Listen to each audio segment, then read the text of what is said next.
영지는 아침 6시에 일어나서 쭉 공부하고 집에 와서 자기 전까지 공부를 하다가 잠에 듭니다. 그와 반면에 상민이는 8시쯤 느지막이 일어나서 쭉 공부하고 집에 와서 TV를 보다가 잠에 듭니다. 과연 영지가 상민이보다 시험을 잘 볼까요? 제 경험상 아니었습니다. 조금 이상하지 않나요? 이론적으로 영지가 더 공부를 많이 해야 하니까 시험을 잘 봐야 됩니다. 그런데 저만 그렇게 생각하는 건 아닌 것 같습니다. 한번 세계적인 전문가에게 물어봤어요.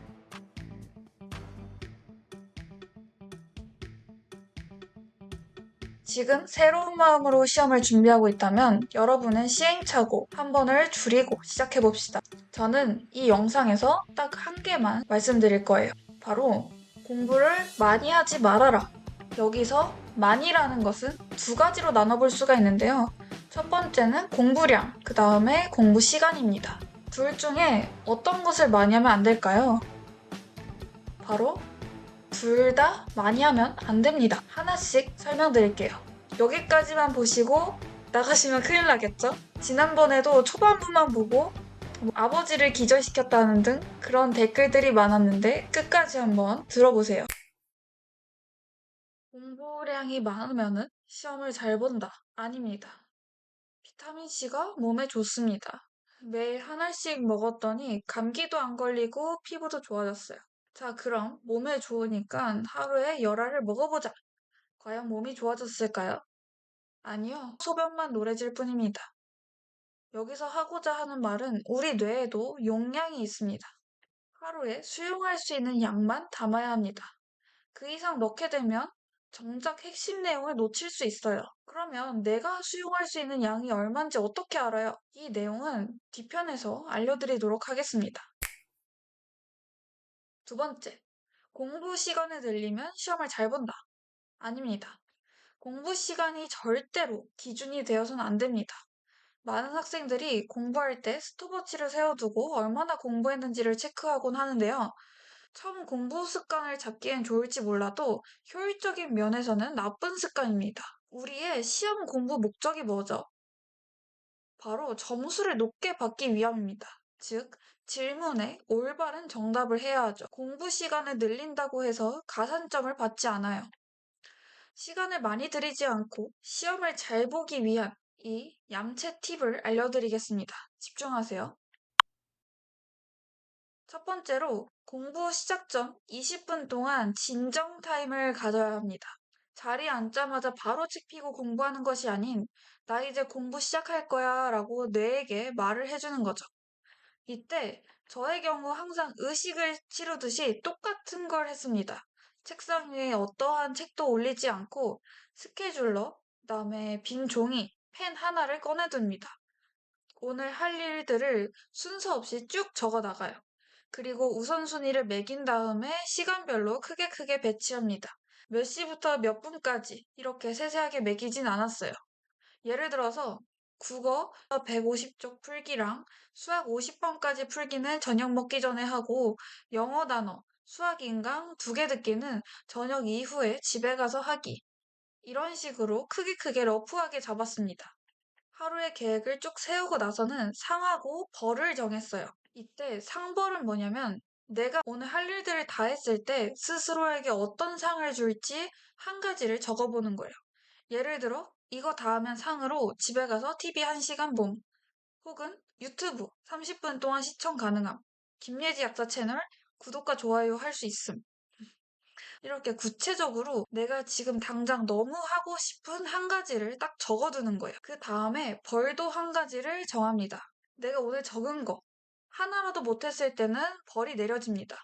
저의 경우에는 저녁 먹기 전까지 이거 2가지 다 못하면은 저녁 먹지 말고 요거트만 먹기. 오늘 분량 다 못 채우면은 내일은 커피 마시지 않기.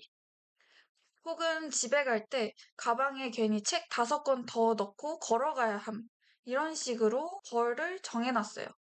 그래서 바로 공부에 들어가기보다 분량과 순서, 시간, 상벌을 정해두면은 어느 정도 공부할 마음의 준비가 됩니다. 다음 두 번째. 위에서 적은 한 개의 분량을 다하면은 신나게 펜으로 찍찍 그어야 합니다. 그리고 다음으로 바로 넘어가지 말고 다지기 시간을 가집니다. 만약에 수업 1시간을 들었다면은 머릿속으로 수업 시간을 리플레이 하는 거죠. 저는 공부하는 걸 티내는 걸 별로 안 좋아했어요. 좀 소심한 학생이었거든요.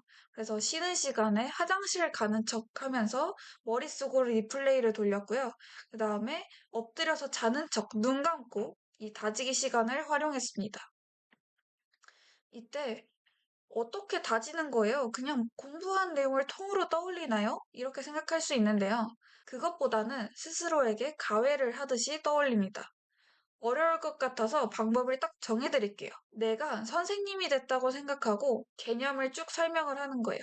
학생들이 가장 많이 하는 질문이 있죠? 왜요? 이걸 한번 던져보는 거예요. 그러면 단순 암기했던 내용들을 내가 이미 알고 있던 지식과 연관지어서 설명하려고 합니다.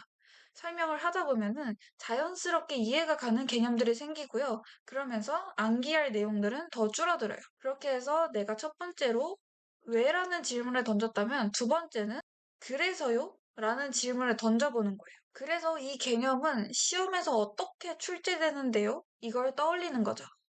한번 예시를 들어볼게요. 독감이라는 내용을 공부했어요. 독감이라는 것은 바이러스로 매개되고 얘는 RNA 바이러스다 라는 것을 공부했다고 쳐볼게요. 그러면 저는 이렇게 했습니다. 독감은 왜 RNA 바이러스인데? 라고 하면은 아는 지식으로 내가 독감 주사를 매년 맞았지. 그 이유가 뭘까? 변이가 많기 때문이야. 그럼 변이가 많은 거는 왜지? RNA는 한 줄이고 DNA는 두 줄인데 한 줄짜리 RNA에서 외부에 노출이 많이 되기 때문에 변이가 많이 일어나. 그렇기 때문에 독감은 한 줄짜리 RNA 바이러스야. 그래서 이건 어떻게 출제되는데? 라고 한다면, 이거는 주로 병원체 지식 확인용 문제로 나오고 바이러스와 세균을 비교하는 문제로 나오지. 그리고 세 번째, 공부 시간 사이에 깨짐이 없어야 합니다. 특히 가장 주의를 해야 할 것은 핸드폰이에요. 핸드폰을 하지 말라는 건 아닙니다. 오늘 할 걸 다 하고 하셔야 돼요. 아주 잠깐 화장실을 가면서 혹은 엘리베이터 기다리면서 카톡 확인하는 것도 안 되나요? 저는 이때 절대 하면 안 된다고 생각해요. 우리 뇌는 A에서 B라는 작업으로 변경할 때 에너지를 쓰게 됩니다. 잠깐 핸드폰으로 갔다 오는 것만으로도 작업이 왔다 갔다 두 번이 쓰이게 되죠. 몰입이라는 단어를 영어로 하면은 flow라고 합니다. 마치 물이 흐르는 것과 같다라고 해서 흐르다라는 단어가 붙여졌어요. 한번 플로우를 탔다면 깨지 않고 쭉 공부를 해야 공부를 빨리 마칠 수 있습니다. 이동 시간이나 화장실을 가거나 물 마실 때 핸드폰으로 습관적으로 보지 말고 그 시간을 뇌 속으로 다지는 시간으로 활용해 보세요. 네 번째, 마지막으로 집 가는 길을 활용하는 거예요. 이때 마지막 다지기를 들어갑니다. 오늘 공부한 내용을 아침부터 순서대로 쭉 끝까지 스스로에게 설명을 해보세요. 스스로에게 가회를 하는 거예요. 이때 내가 너무 많은 양을 공부했다. 그러면은 처음에 아침에 공부한 내용이 잘 기억이 안 나요. 혹은 떠올리는 내용이 너무 빨리 끝났다? 이거는 지금 내 공부량이 부족하다는 뜻입니다. 처음에 말한 본인만의 뇌 공부 수용량이에요. 공부량을 이렇게 조절하면서 찾아가야 합니다. 쭉 다 설명할 수 있을 정도가 여러분의 공부 적정량이에요. 익숙해지면은 야금야금 늘려가는 식으로 수용량을 키워나가야 합니다. 자, 이제 다섯 번째. 집에 와서 상을 줄지 벌을 줄지 정하는 거예요.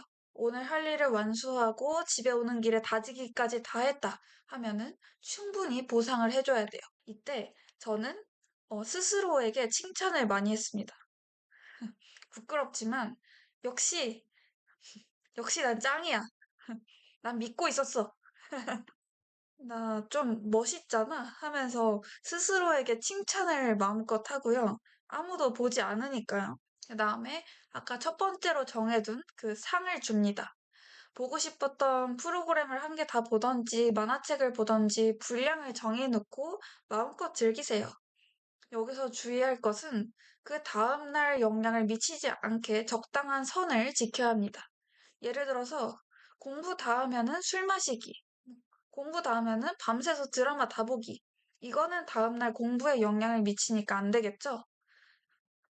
그 다음에 할 일을 다 하지 못했다면 벌을 받아야 합니다. 다음날 커피를 참던지 아니면 학교에 무겁게 가던지 하기 싫은 일 한 가지를 꼭 해야 돼요. 이렇게 해서 뇌한테 경각심을 줘야 됩니다. 이렇게 하면은 뇌에서는 이제 어느 정도 회로가 돌아가게 돼요. 우리 뇌를 속이는 거예요. 공부를 다 했다? 도파민이 나온다. 시험을 잘 보면 도파민이 더 나오고 공부를 더 해볼까? 이런 식으로 선순환을 그리는 거고요. 공부를 다 못했어요. 벌을 받겠죠? 스트레스를 받으니까 내일은 꼭 다 해야지. 그러면 다 채우게 되고 그러면 상을 주니까 도파민이 나오고 이러면 다시 선순환을 타고 자, 그러면 오늘 영상 한번 다져볼까요?